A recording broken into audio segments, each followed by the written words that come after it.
Perkenalkan, nama lengkap saya Eleuteria Febiana Hadi dengan NIM 19-100-176. Jadi saya dari kelompok 2. Di sini saya akan menjelaskan tentang apa itu pengertian atau definisi proyek secara umum. Jadi, proyek itu merupakan sebuah kegiatan atau pekerjaan yang dilaksanakan atas dasar permintaan dari seorang pebisnis atau pemilik pekerjaan yang ingin mencapai suatu tujuan tertentu dan dilaksanakan oleh pelaksana pekerjaan sesuai dengan keinginan dari pebisnis atau pemilik proyek sesuai dengan spesifikasi yang telah disediakan. Nah, dalam pelaksanaan proyek, pemilik proyek dan pelaksana proyek memiliki hak yang diterima dan juga kewajiban yang wajib dilaksanakan sesuai dengan batasan waktu yang telah disetujui bersama antar pemilik proyek dan juga pelaksana. Nama saya Epifanis Koditeki. Saya akan menjelaskan tentang proyek. Yang pertama, secara umum, pengertian proyek adalah kegiatan yang melibatkan berbagai sumber yang terhimpun dalam suatu wadah atau organisasi tertentu dalam jangka waktu tertentu untuk melakukan kegiatan yang ditetapkan sebelumnya atau untuk mencapai sasaran tertentu. Yang kedua, program. Program merupakan suatu kegiatan multidisiplin yang berorientasi pada tujuan yang dirancang oleh berbagai macam tugas dengan hasil yang telah ditentukan untuk dicapai pada kurun waktu tertentu dan dengan keterbatasan sumber daya yang ada. Contoh adalah ketika terdapat kebijakan manajemen bencana, maka program yang dilaksanakan untuk mencapai tujuan yaitu meminimalisir dampak bencana. Ya, materi selanjutnya akan dijelaskan oleh teman saya. Perkenalkan, nama saya Beatrix Aryani Widya Amung, NIM 19-100-187. Saya akan membahas mengenai apa itu perencanaan nasional.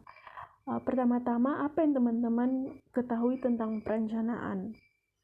Menurut saya, perencanaan adalah suatu proses menentukan apa yang ingin kita capai di waktu yang akan datang. Sama halnya juga dengan perencanaan nasional. Perencanaan nasional adalah suatu proses penyusunan perencanaan berskala nasional di waktu yang akan datang sebagai konsensus dan komitmen seluruh rakyat Indonesia yang terarah, terpadu, menyeluruh untuk mencapai masyarakat yang adil dan makmur, memperhitungkan dan memanfaatkan sumber daya nasional dan memperhatikan perkembangan internasional. Contohnya seperti pendidikan di Indonesia. Baik, perkenalkan nama saya Clementiana Faugolo. Di sini saya menjelaskan tentang pendapat kelompok kami mengenai proyek, program, dan perencanaan nasional yang paling dibutuhkan pada masa pandemi sekarang ini berupa penyediaan lapangan pekerjaan. Contohnya itu tenaga kesehatan. Alasannya karena profesi yang satu ini sangat dibutuhkan sebagai penolong pasien terinfeksi COVID-19. Bahkan saking banyaknya kebutuhan, pemerintah membuka peluang bagi relawan kesehatan untuk mendaftar, seperti salah satunya relawan perawat di Rumah Sakit Darurat Wisma Atlet Kemayoran. Contoh yang kedua itu produksi masker kain. Seiring dengan kebijakan pemerintah yang harus mewajibkan masyarakat memakai masker ketika di luar rumah, maka banyak pengusaha masker lahir untuk memenuhi jutaan pemerintahan masyarakat.